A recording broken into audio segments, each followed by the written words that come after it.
ساتھیاؤ، میں اور آپ آج کی اس بزم میں یہ پختہ عزم کر کے اٹھیں کہ آج ہم خود بھی اور اپنی اولاد کو بھی، اپنے دوستوں کو بھی، میرے والد گرامی فرمایا کرتے تھے جس سے دوستی ہو نا اس کی انگلی پکڑ کے دین کی راہ پہ لے آؤ، یہ دوستی کا حق ہے۔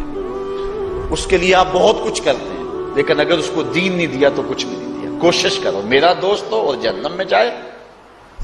والدین بچے کے مستقبل کے لیے کتنی کوشش کرتے ہیں، لاکھوں روپیہ لگاتے ہیں مستقبل ٹھیک ہو جائے، کرتے ہیں کہ نہیں کرتے؟ یونیورسٹیوں کے اندر، کالجوں کے اندر کتنی بھاری فیسیں بھرتے ہیں، کیوں اتنا کچھ کیوں کر رہے ہو؟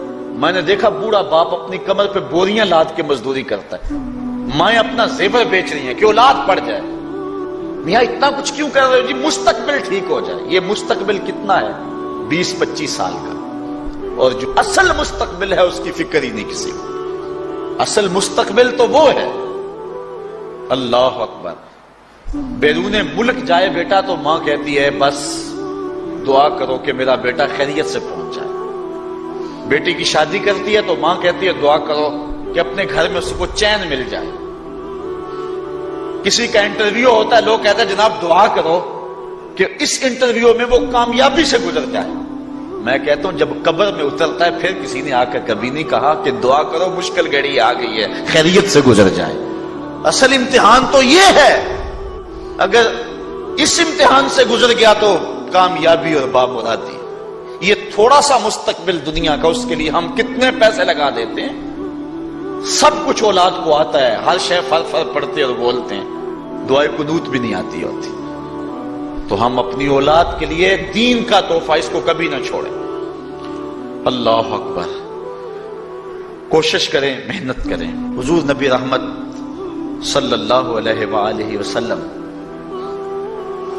نے ان بد عمل واعظین کی بات بھی کی ہے کہ جو لوگوں کو نیکی کا حکم دیتے ہیں اور خود اس پہ عمل نہیں کرتے۔ آج ہمارے کچھ واعظین لوگوں کو تو واعظ و تلقین اور نصیحت کرتے ہیں اور خود نماز میں سخت سستی کا ارتکاب کرتے ہیں، اور جس سے قوم کے اندر نماز میں سستی عملاً پیدا ہو جاتی ہے۔ کوئی عرس کی تقریب ہو، کوئی محفل نعت ہو، کوئی جلسہ ہو، کوئی شادی کی تقریب ہو، نماز کے وقت کا پورا خیال رکھا کریں اور اس بات کا لحاظ رکھا کریں۔ بلکہ ہمارے ہاں ایک عجیب سا فیشن ہے اور عجیب سی بات ہے، میں بڑا حیران ہوا کرتا ہوں کہ عشاء کے بعد جب جلسے ہوتے ہیں نا ہمارے مساجد کے اندر، تو مغرب سے اعلان شروع ہو جاتا ہے آج رات فلاں صاحب خطاب فرمائیں گے، اور پھر جب نماز عشاء ہوتی ہے تو ہمارا نقیب محفل کھولتا ہے لاؤڈ سپیکر اور وہ اعلان کرتا ہے حضرات جماعت ہو چکی ہے، اب مسجد میں آ جائیں۔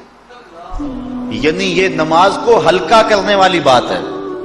انہوں کو کہا جا رہا ہے کہ بلکہ بعض تو کہہ دیتے ہیں جس کا تمہیں ڈر تھا وہ گزر گئی ہے، اب آ جاؤ۔ کیا لینا ہے جلسے میں آ کر اگر نماز ہی نہیں پڑھنی ہے تو؟ ممبر و محراب کے جو ذمہ دار ہیں ان سے جو ہے وہ عجیب و غریب قسم کی جو ہے وہ حرکات سکنات سرزد ہو رہی ہیں۔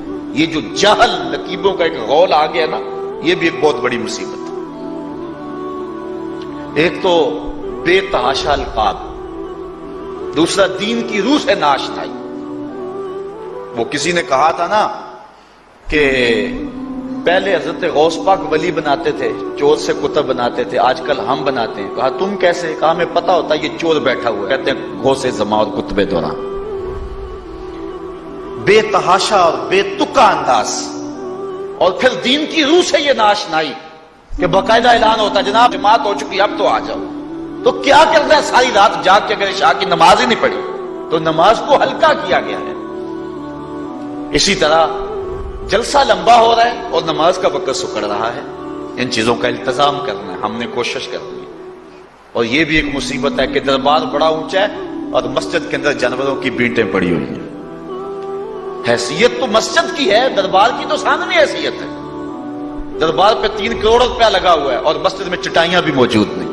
اپنے بھی خفا مجھ سے ہیں، بیگانے بھی ناخوش، کہ زہر حلاحل کو کبھی کہہ نہ سکا کند، بات وہی کہتا ہوں سمجھتا ہوں جسے حق، میں ابلہ مسجد ہوں نہ تہذیب کا فرزند۔ بے تحاشا اور بے تکا انداز اور پھر دین کی روح سے یہ ناشنائی کہ باقاعدہ اعلان ہوتا ہے جناب جماعت ہو چکی اب تو آ جاؤ. تو کیا کرنا ہے ساری رات جاگ کے اگر عشاء کی نماز ہی نہیں پڑھی تو نماز کو ہلکا کیا گیا ہے.